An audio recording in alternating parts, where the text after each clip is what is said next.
मेरे प्यारे बच्चों, गुड मॉर्निंग।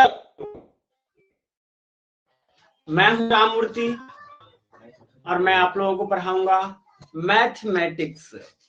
क्या पढ़ाऊंगा बच्चा? मैथमेटिक्स। चलिए तो बिना देरी किए शुरू करते हैं अपने इस पाठशाला को। तो देखिए, सबसे पहली बात है कि मैथमेटिक्स क्या होता है, मैथ हम क्यों पढ़ते हैं, मैथ की जरूरत हम लोगों को क्यों पड़ी। तो सिंपली बात यदि देखा जाए तो हम कह सकते हैं कि मैथमेटिक्स जो है यह एक कैलकुलेशन का सब्जेक्ट है। किसका सब्जेक्ट है? कैलकुलेशन का सब्जेक्ट है। यानी इसमें हम लोग कैलकुलेशन करते हैं और साथ ही साथ हम अपने दैनिक जीवन के जितने भी कैलकुलेटिव प्रॉब्लम्स हैं इसको सॉल्व करते हैं। जैसे कि मानकर चलिए कि आप किसी दुकान पर जाते हैं और वहां पर आप टॉफी खरीदते हैं। अगर एक टॉफी का मूल्य 5 रुपया है, कितना है? एक टॉफी का मूल्य अगर 5 रुपया है और यदि आपने 10 टॉफी खरीदा, नंबर ऑफ टॉफी कितने खरीदा? 10 टॉफी खरीदा। तो आपसे यदि हम पूछें कि बताइए आप दुकानदार को कितने रुपए पे करेंगे, तो आप क्या करेंगे? इस 5 को इस 10 से मल्टीप्लाई कर देंगे और इस प्रकार से आपको जो आंसर प्राप्त होगा वह होगा 50। आप बोलेंगे सर हम 50 रुपए दुकानदार को पे करेंगे। भाई साहब, यही मैथमेटिक्स है, यही है use of mathematics in our daily life. और इसी के लिए यूज ऑफ मैथमेटिक्स का प्रयोग हम लोग करते हैं, जिसमें हम लोग अपने दैनिक जीवन में उत्पन्न समस्याओं को सॉल्व करते हैं। तो चलिए आज हम आप लोगों को एक टॉपिक पढ़ाने जा रहे हैं जिसका नाम है सेट्स। क्या है? सेट्स। देखिए, सेट्स क्या है, सेट किसे कहते हैं?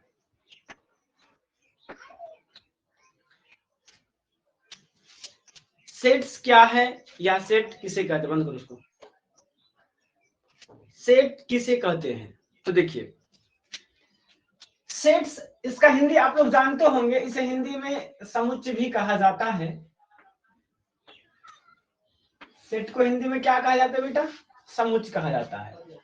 और देखिए, सेट का अगर शाब्दिक अर्थ देखें या सेट का अगर हम लोग सिनोनिम्स देखें तो इसका सिनोनिम्स होता है ग्रुप। सेट का जो कॉन्सेप्ट है वह ग्रुप से लिया गया है, या कह सकते हैं सेट का जो कॉन्सेप्ट है वह कलेक्शन से लिया गया है। किसे लिया गया है? कलेक्शन से लिया गया है, संग्रहण से लिया गया है। लेकिन देखिए, सेट में और ग्रुप में अंतर होता है, फर्क होता है। अब फर्क क्या होता है? तो देखिए, सेट जो है ग्रुप या कलेक्शन का एक खास रूप है। क्या है? ग्रुप या कलेक्शन का एक खास रूप है जिसमें हम किसी चुने गए पदार्थ को रखते हैं। क्या करते हैं? किसी चुने गए पदार्थ को रखते हैं। जैसे कि हम आपसे पूछे कि एक बात बताइए बबुआ, आपके गांव में जितने भी 10th पास लड़के हैं उनका एक समूह बनाइए। मैं क्या बोला आपसे? आपके गांव में जितने भी 10th पास लड़के हैं उनका समूह बनाइए। तो आप ऑब्वियसली वैसे ही स्टूडेंट्स को या वैसे ही बॉयज को आप रखेंगे जो 10th पास किया है। उसमें ना तो 9th वाला बच्चा आएगा, ना तो 8 वाला आएगा, और न ही 10th फेल आएगा। इसका मतलब है कि आप उस ग्रुप में एक खास प्रकार के बॉयज को ही इंक्लूड करेंगे जो 10th पास है। और हाँ, मैंने एक बात और बोला है, मैंने वहां पर लड़का का बात किया है तो उसमें लड़कियां भी नहीं आएगी। तो इस प्रकार से जो आप ग्रुप बनाइएगा उस ग्रुप में आप सेलेक्ट कर सकते हैं कि इसमें कौन आएगा और कौन नहीं आएगा। तो ये जो ग्रुपिंग बना, आपने जो ग्रुप बनाया, इसी ग्रुप को हम लोग सेट कहते हैं। इसका मतलब है कि इसमें जितने भी मेंबर्स या जितने भी एलिमेंट आते हैं ना, वो वेल डिफाइंड होते हैं, पूर्ण रूप से परिभाषित तो होता है कि ये आ सकता है और ये नहीं आ सकता है। और इस प्रकार से वेल डिफाइंड ऑब्जेक्ट का जो ग्रुप बनता है, जो कलेक्शन बनता है, उसे ही हम लोग सेट कहते हैं। क्या कहते हैं? सेट कहते हैं। चलिए, जैसे कि अब आपको कहते हैं कि एक काम कीजिए, आप वीक के डे यानी डे ऑफ वीक, सप्ताह के दिन के नाम का सेट बनाइए। तो आप क्या कहेंगे? संडे। आप क्या कहेंगे? मंडे। आप क्या कहेंगे? ट्यूसडे। आप क्या कहेंगे? वेडनेसडे। आप क्या कहेंगे? थर्सडे। आप क्या कहेंगे? फ्राइडे। इस प्रकार से चलाएगा। और देखिए, तो यहां पर क्या मैंने आपको कहा, Sunday, Monday, Tuesday, Wednesday, Thursday, Friday, Saturday. बोले इस प्रकार से आएगा। और इस प्रकार से क्या होगा? यह एक सेट बन जाएगा, एक समूह बन जाएगा। क्या बन जाएगा? एक समूह बन जाएगा। और इसी को आप कुछ नामांकन ए बी कुछ भी दे सकते हैं। तो ये क्या है? ये दिन के नाम से बना एक समूह है। क्या है? दिन के नाम से बना एक समूह है। और इसी समूह को हम लोग क्या कहते हैं? सेट कहते हैं। तो आप कह सकते हैं कि well defined, the collection of well defined object is called set. क्या कह सकते हैं? The collection of well defined object is called subject. यानी पूर्ण रूप से परिभाषित वस्तुओं या व्यक्तियों का समूह क्या कहलाता है? समुच्चय कहलाता है। कोई दिक्कत? तो चलिए इसको हम डिफाइंड करते हैं। तो लिखेंगे,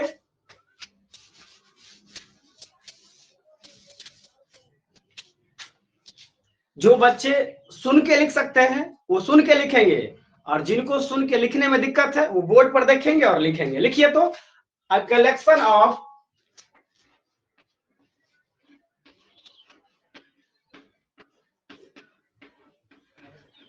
क्या लिखिए? A collection of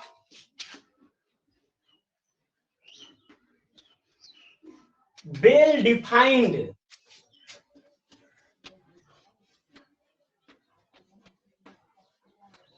a collection of well defined object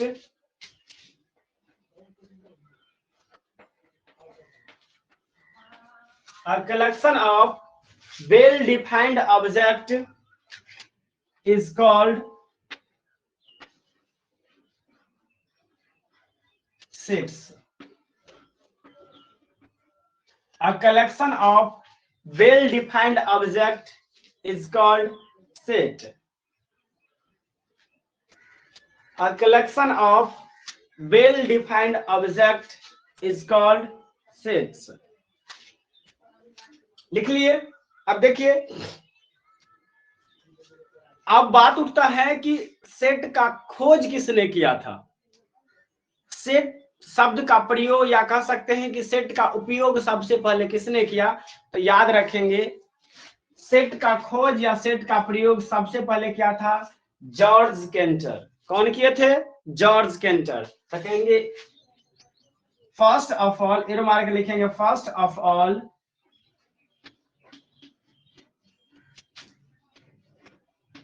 क्या लिखेंगे? First of all set is used by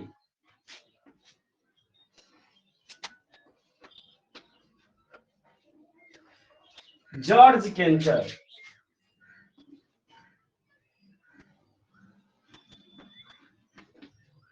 सबसे पहले सेट का प्रयोग किसने किया था? जॉर्ज केंटर ने किया था। और आपको बता दे जॉर्ज केंटर जो थे वे सारंगी बजाते थे। क्या बजाते थे? सारंगी बजाते थे। जॉर्ज केंटर जो है क्या बजाते थे? सारंगी बजाते थे। कोई दिक्कत? तो कह सकते हैं हम लोग कि a collection of well defined object is called sets. कहेंगे निश्चित रूप से परिभाषित वस्तुओं के समूह या व्यक्तियों के समूह को सेट्स कहते हैं, समुच्चय कहते हैं। समुच्चय शब्द का प्रतिपादन किसने किया था? जॉर्ज केंटर ने किया था। जॉर्ज केंटर सारंगी बजाया करते थे एक। अब देखिए, अब इसका एग्जांपल देखते हैं। सेट का एग्जांपल यदि हम देखें तो आप कह सकते हैं, कहेंगे सभी पॉजिटिव इंटीजर का समूह, या कह सकते हैं the collection of all positive integer. क्या कह सकते हैं? The collection of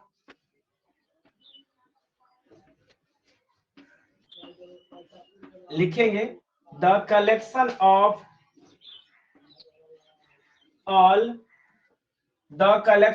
all positive integer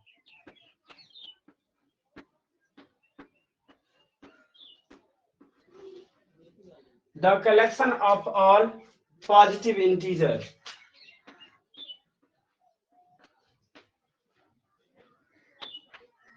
is a set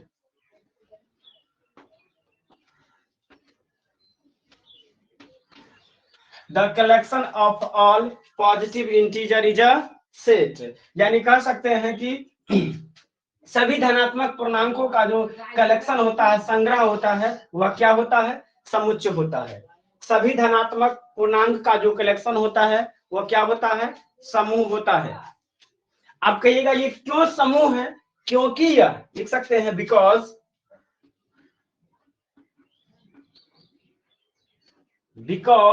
it is well defined, because it is well defined,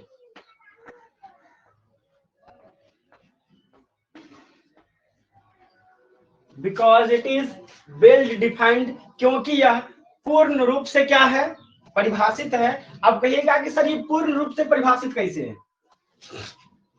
हमने लिखा है कि the collection of all positive integer is a set. सभी धनात्मक पूर्णांक का जो समूह कलेक्शन है वह एक समुच्चय है, एक सेट है। और उसके बाद मैंने लिखा है because it is well defined, क्योंकि यह पूर्ण रूप से परिभाषित है। अब इसका क्या मतलब होता है? वेल डिफाइंड का क्या मतलब होता है? वेल डिफाइंड का क्या मतलब होता है? कोई आदमी बतला सकते हैं? चलिए हम बतलाते हैं वेल डिफाइंड क्या होता है। इसको मिटा दे। हाँ चलिए, बहुत अच्छे बच्चे हैं।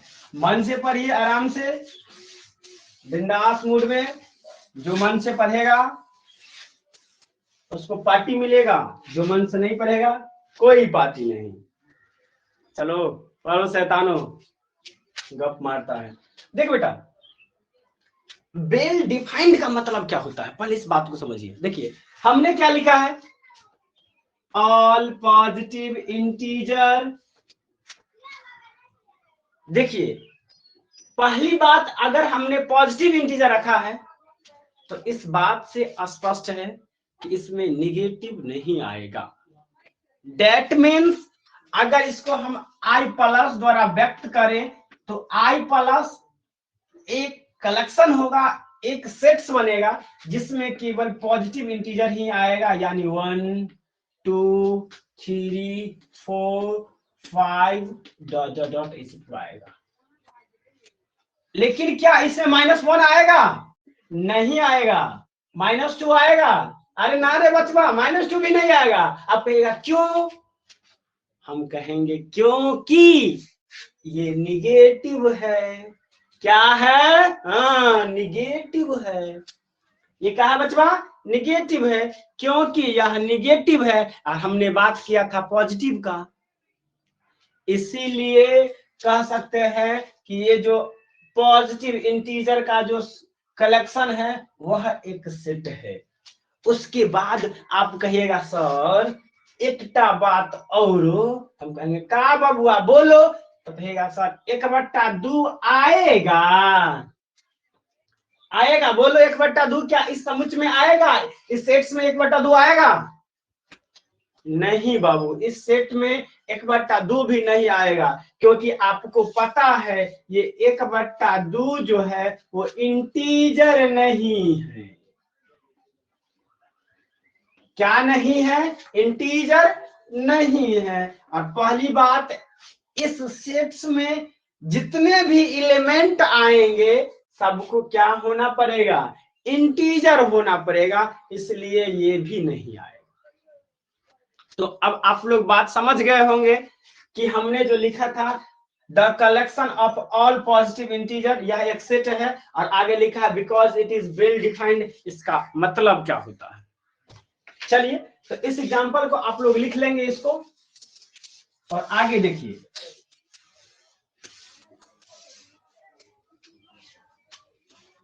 अगला देखिए, अब हम बात करते हैं अगला एग्जांपल का, और इसमें हम लोग रखते हैं a collection of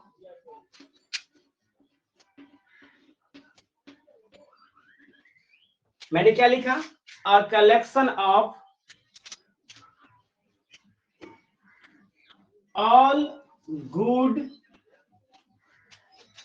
cricket player, cricket player.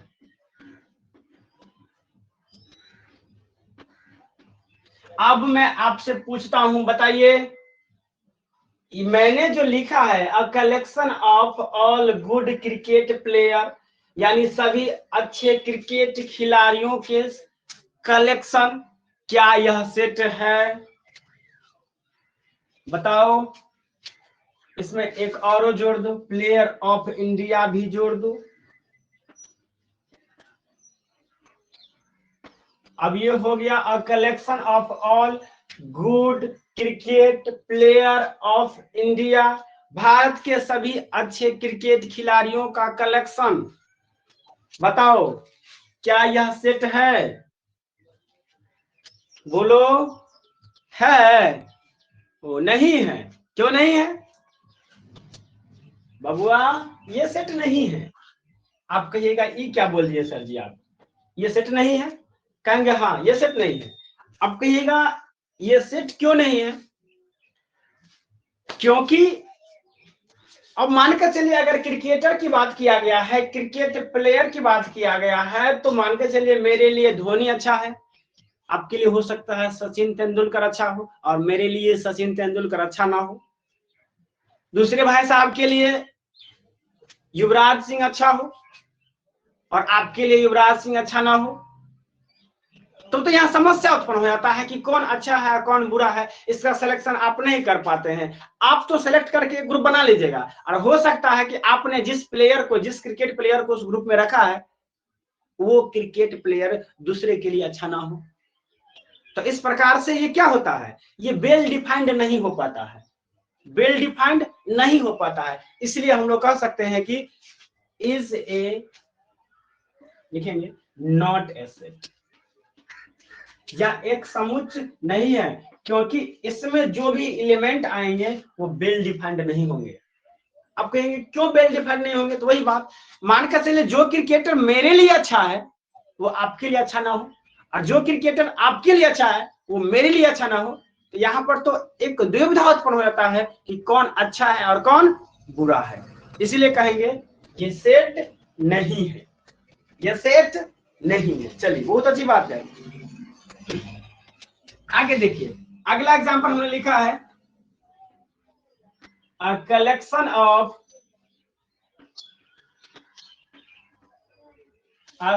Of vowel letters, vowel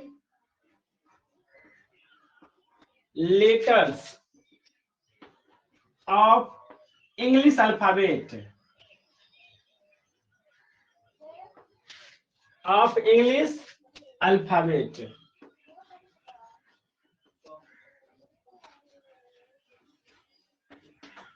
a collection sorry of छूट गया है, a collection of vowel letters of English alphabet, कहेंगे अंग्रेजी वर्णमाला के वोवेल लेटर्स का कलेक्शन,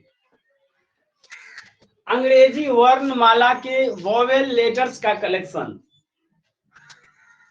बोलो सेट होगा या नहीं होगा? होगा। क्यों? सेट है भाई साहब? हाँ सेट है। आप कहिएगा क्यों सेट है? देखिए क्योंकि इसमें सिर्फ वोवेल लेटर ही आ सकते हैं और अंग्रेजी वर्णमाला में वोवेल लेटर की संख्या कितनी है? कितनी है?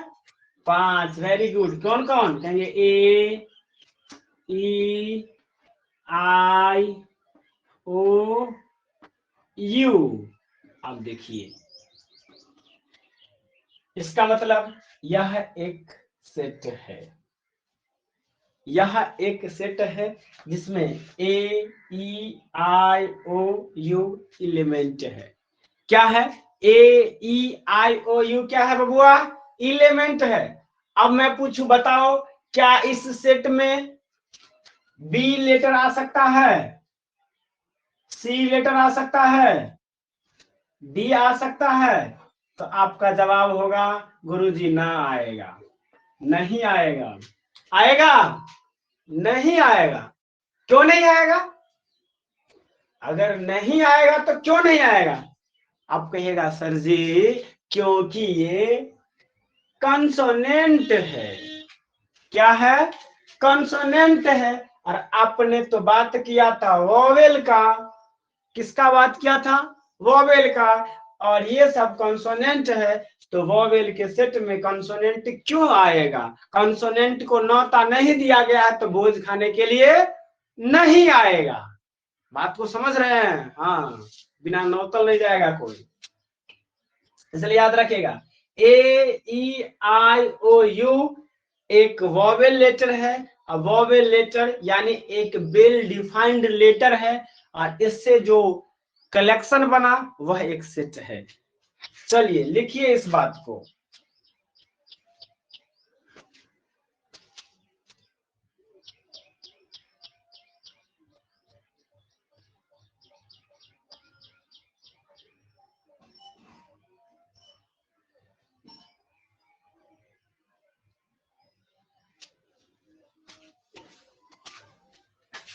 जल्दी लिखेंगे।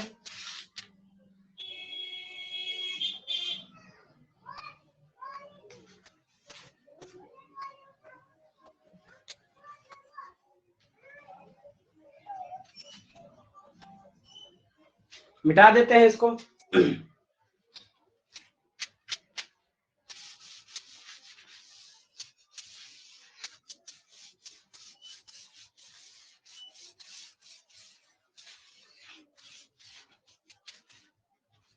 अब देखिए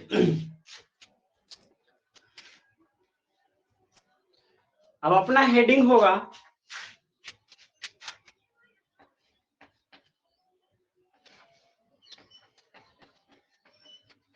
एलिमेंट और member of a set.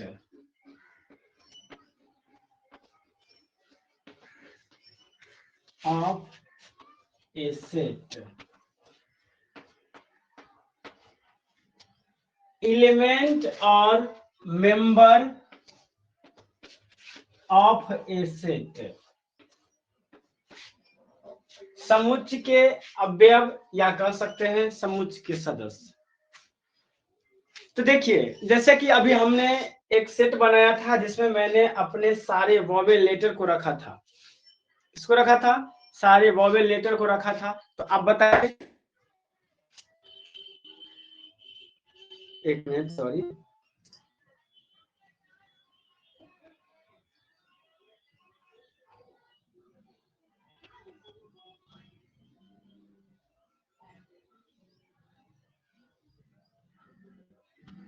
Hello, call किए थे? अब आ रही है आवाज? ठीक, शुरू कर दे क्या?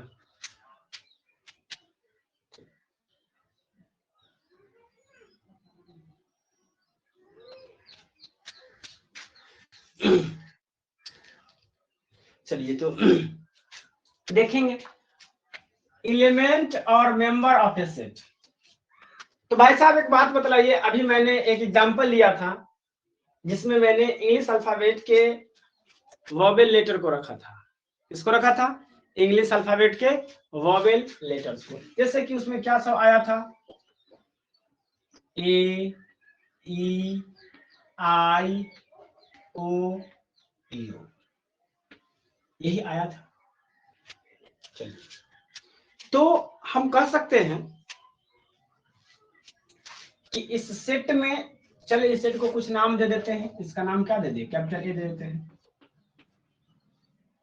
तो इस सेट में कितने एलिमेंट हैं? 5 एलिमेंट। अब देखिए हम कह सकते हैं कि इस सेट का जो एलिमेंट है वह ए, ई, आई, ओ, यू है। क्यों? क्योंकि इसके अंतर्गत इतने एलिमेंट है, तो कहें इतने एलिमेंट है यानी इसके अंदर ए, ई, आई, ओ, यू को रखा गया है। तो कहेंगे अगर कैपिटल ए सेट में अगर ए, ई, आई, ओ, यू को रखा गया है तो कहेंगे इस सेट ए का ए, ई, आई, ओ, यू एलिमेंट है या कह सकते हैं मेंबर है। अब मान कर चलिए ना, आप 5 भाई हैं। ये है राम,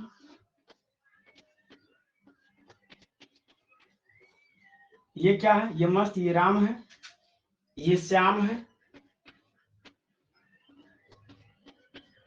शैतान है, ये श्याम है, छोटा बड़का का रखे हुआ है। हाँ, ये राम हो गया, ये श्याम हो गया, और ये आपके मझली भैया सोहन है। कौन है मझली भैया? सोहन है। मौज कर दिया बच्चों, ये टकलू भैया है। नहीं रे, केस बना दो। ये मोहन है, और ये कौन है? कौन है? कौन है? ये राम, ये मोहन, ये सोहन, और इसको नाम क्या रख दे? रमेश। चलिए रमेश बाबू अब भी है। ये मस्त, ये रमेश बाबू है, ये रमेश बाबू है, और ये गणेश बाबू है। ये टकलू है, गणेश बाबू, ये गणेश बाबू। ये आपके फैमिली के 5 मेंबर है। कितने मेंबर हैं? 5 मेंबर है। अब मैं आपसे पूछूं राम, श्याम, मोहन, रमेश, गणेश आपके फैमिली के मेंबर हैं। मैं पूछूं भाई साहब बताओ, आप कहेगा बोलिए, हम कहेंगे बताओ गगन आपके फैमिली के मेंबर है। तो आप कहेगा ये कहां से आ गया भाई? हमारे परिवार में, हमारे फैमिली में राम है, श्याम है, मोहन है, रमेश है, गणेश है, ये तो गगन नहीं है। सिंपली बात क्या है? आप क्या कहेंगे? कहेंगे गगन जो है वो हमारे फैमिली के मेंबर नहीं है, हमारे समूह के सदस्य नहीं है। तो क्या बताया था भाई साहब? सेट क्या होता है? क्या होता है सेट? एक खास प्रकार का ग्रुप है। क्या है? एक खास प्रकार का ग्रुप है। और अगर इस ग्रुप में जो इंक्लूड है वह इस ग्रुप का मेंबर या एलिमेंट है, और जो इंक्लूड नहीं है वह इस ग्रुप का मेंबर या एलिमेंट नहीं है। सिंपली बात है।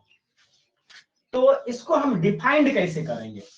तो लिखेंगे, फिर वही बातें जो सुन के लिख सकते हैं वो सुन के ही लिखेंगे, और जिन भाई साहब को सुनकर देखने लिखने में दिक्कत है, भाई साहब बोर्ड पर देखेंगे और लिखेंगे। और लिखेंगे क्या? तो कहेंगे the objects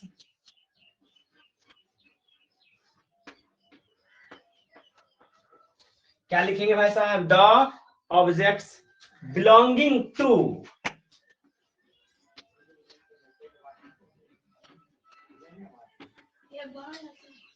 the object belonging to a set. The objects belonging to a set are called are called element of set. Are called element of set. क्या लिखा बबुआ? The objects belonging to a set are called element of set. कहेंगे जो object उस set में होगा उसे उस सेट का एलिमेंट या मेंबर कहेंगे, और जो नहीं होगा उसे उस सेट का मेंबर या एलिमेंट नहीं कहेंगे। और आपको बतला दे, अब देखिए जैसे कि हमने सेट ए लिया था तो कहेंगे ए में क्या था, ए ई आई ओ यू था। तो अब देखिए ए ई आई ओ यू है तो कहेंगे ए का एलिमेंट कौन है, क्या स्मॉल ए है, ई है, आई है, ओ है और यू है। तो हम कहेंगे कि ये सेट, ये स्मॉल ए जो है वो कहाँ है, ए में है। कहाँ है, ए में है। तो कहेंगे स्मॉल ए बिलोंग्स टू, क्या कहेंगे बबुआ, small A belongs to set capital A, या कह सकते हैं small A is the member of set capital A. क्या कह सकते हैं, या और में क्या कह सकते हैं, small A is the member of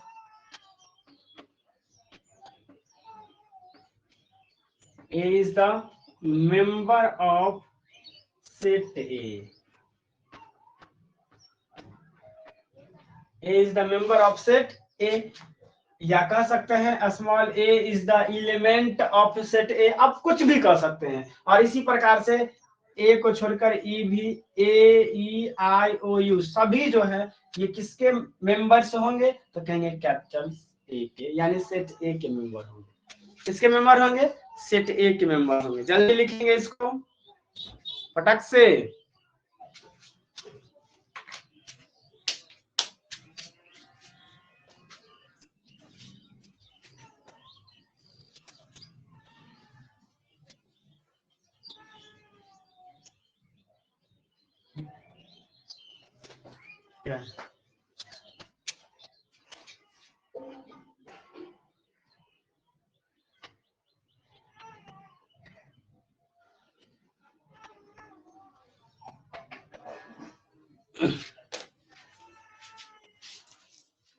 चलिए लिख लिए।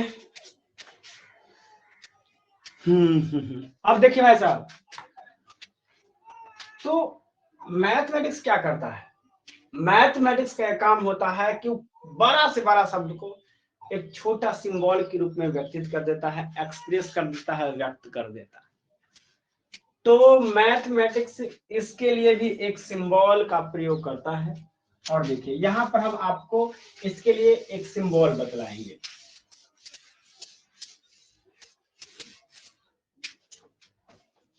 अरे बच्चों कल लिखिए। जैसे देखिए अब यहाँ पर हम एलिमेंट है या नहीं है, इसके लिए हम सिंबल का प्रयोग करेंगे। तो इस सिंबल को याद रखेंगे, आप लोग परिचित होंगे इस सिंबल से। इसका अर्थ होता है बिलोंग टू। इसका अर्थ क्या होता है, बिलोंग टू।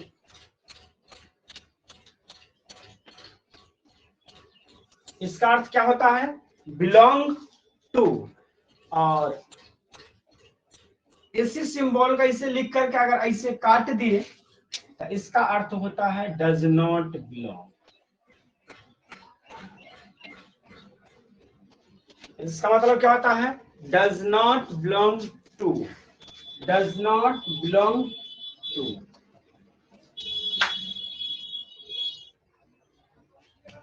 इसका मतलब क्या होगा, डज नॉट बिलोंग टू।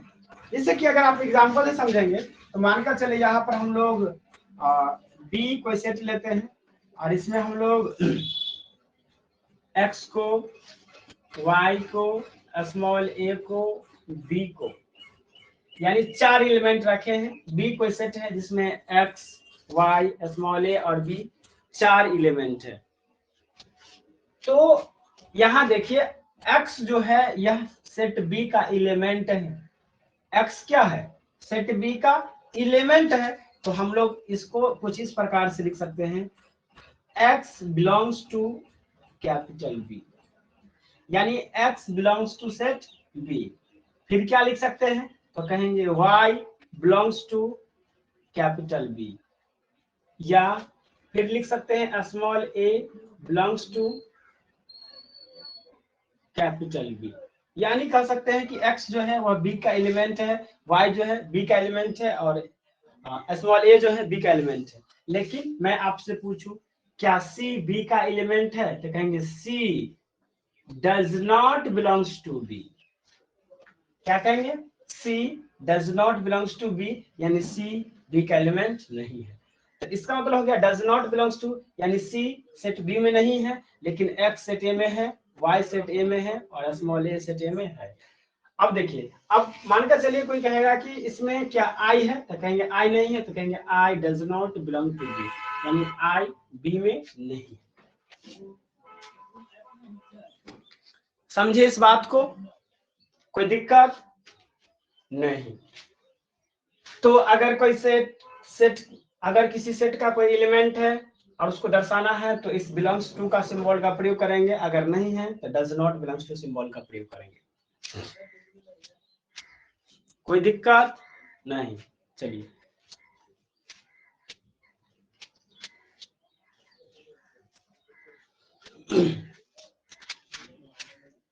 अब देखिए, मिटा रहे हैं, लिख लिए थे? हाँ चलिए, अब देखिए भाई साहब, सेट को हम लोग कैपिटल ए से डिनोट करते हैं। किससे डिनोट करते हैं? कैपिटल ए से। तो एक एरो देकर लिख लीजिएगा, set is denoted by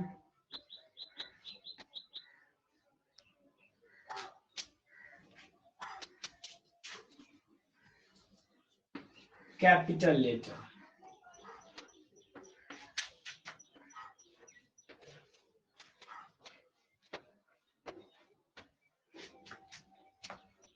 capital letter के द्वारा सेट को डिनोट किया जाता है। हाँ, हिंदी में आप क ख ग कुछ भी ले सकते हैं, लेकिन अगर आप इंग्लिश का लेटर लेते हैं तो आप कैपिटल में लेंगे तो ये बेटर होगा। किसमें लेंगे? कैपिटल में लेंगे तो बेटर होगा। और सेट के मेंबर को अगर मान के चले कैपिटल लेटर है तब तो कैपिटल लेना पड़ेगा, अन्यथा स्मॉल लेटर में इसका प्रयोग किया जाता है। कोई दिक्कत? लिखिए।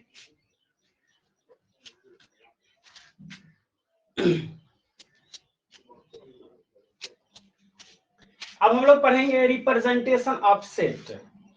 क्या पढ़ेंगे? Representation of set.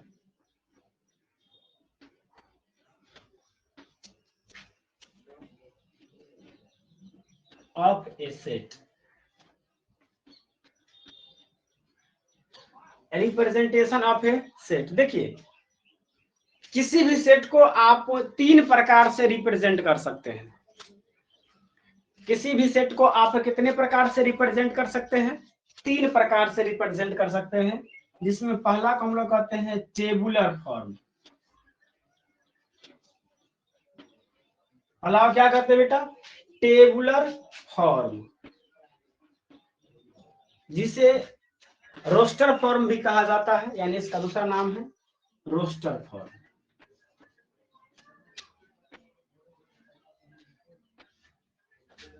दूसरा होता है सेट बिल्डर फॉर्म।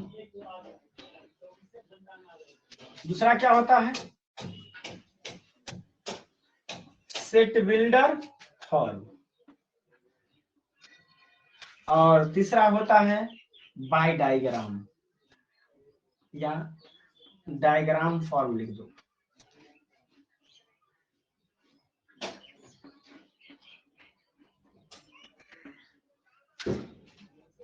सेट को आप कितने प्रकार से रिप्रेजेंट कर सकते हैं?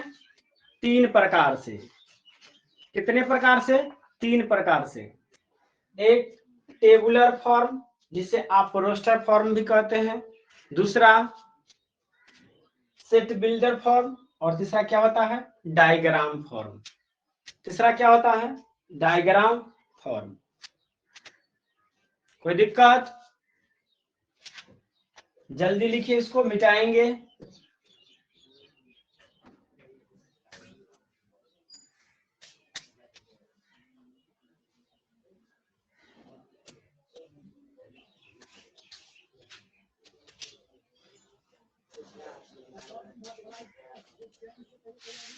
चलिए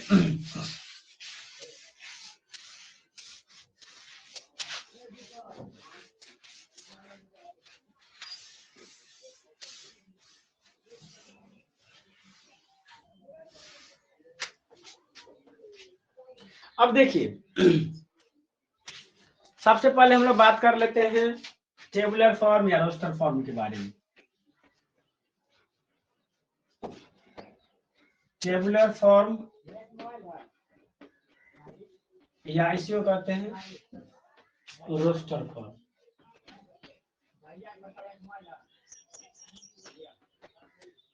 किसके बारे में, टेबुलर फॉर्म और रोस्टर फॉर्म के बारे में। तो देखिए, टेबुलर फॉर्म में हम क्या करते हैं, सेट के जितने भी एलिमेंट होते हैं सबको कॉमा दे देकर, बाय यूजिंग कॉमा, सेट के प्रत्येक एलिमेंट को लिखते हैं। जैसे कि अगर हम बोले, अगर हम एग्जांपल के लिए बोले, a set of all natural number, a set of all natural number less than 5। हम बात करते हैं कि a set of all natural numbers less than 5, यानी 5 से छोटे सभी प्राकृतिक संख्याओं का समुच्चय।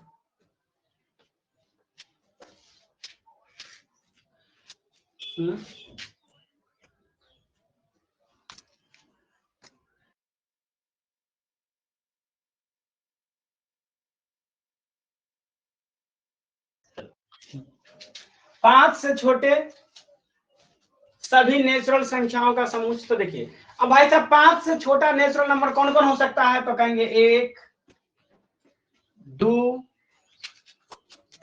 3, 4। क्या 5 इसमें आएगा? नहीं आएगा। अब आप कहिएगा क्यों नहीं आएगा, क्योंकि यहां हमने बात ही किया है 5 से छोटा। क्या बात किया है, 5 से छोटा, तो इसमें नहीं आएगा। और आप देख सकते हैं यहां हमने लिखा था, वर्ड में लिखा था असेट ऑफ, छूट गया था इसमें, asset of all natural numbers less than 5, यानी 5 से छोटे सभी प्राकृतिक संख्या। और 5 से छोटे सभी प्राकृतिक संख्या को देखिए, मैंने सभी एलिमेंट को यहाँ पर कॉमा दे करके सेपरेटली लिख दिया है, 1 2 3 4। इसे हम लोग एक स्मॉल ब्रैकेट में बंद, सॉरी मिडिल ब्रैकेट में बंद कर दिए, और इसको कैपिटल ए द्वारा रिप्रेजेंट कर दिए, डिनोट कर दिए। तो ये जो अपना रूप हुआ, इस सेट को व्यक्त करने का ये जो अपना मेथड हुआ, जिसमें हमने प्रत्येक एलिमेंट को सेपरेटली कॉमा दे दे करके लिखा है, तो इस फॉर्म को हम लोग कहते हैं टेबुलर फॉर्म।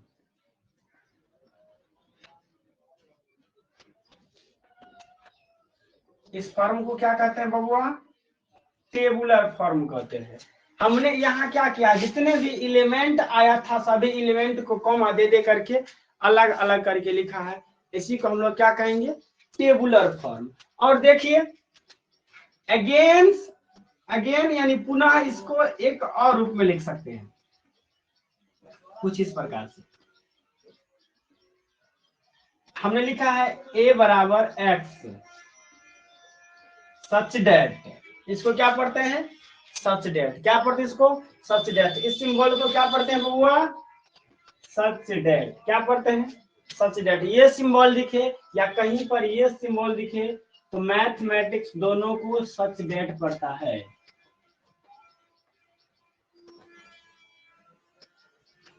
दोनों का अर्थ क्या होता है? Such date. याद रखेंगे, ये मिले या ये मिले कहीं पर, कहीं कहीं पर हम इसको ऐसे में दे देंगे। याद रखेंगे ये दोनों क्या है? सच डेट है। Such that x belongs natural number, such that x belongs natural number and x less than 5। अब देखिए, जो बात हमने यहां लिखा था उसी बात को हमने यहां लिखा और उसी बात को हमने यहां लिखा, लेकिन तीनों में फर्क है। आप कहिएगा ई कैसन फर्क है गुरुजी? तो हम कहेंगे देख बबुआ, यहां तो ये वर्ड में लिखा था, इस वर्ड में क्या लिखा था? A set of all natural numbers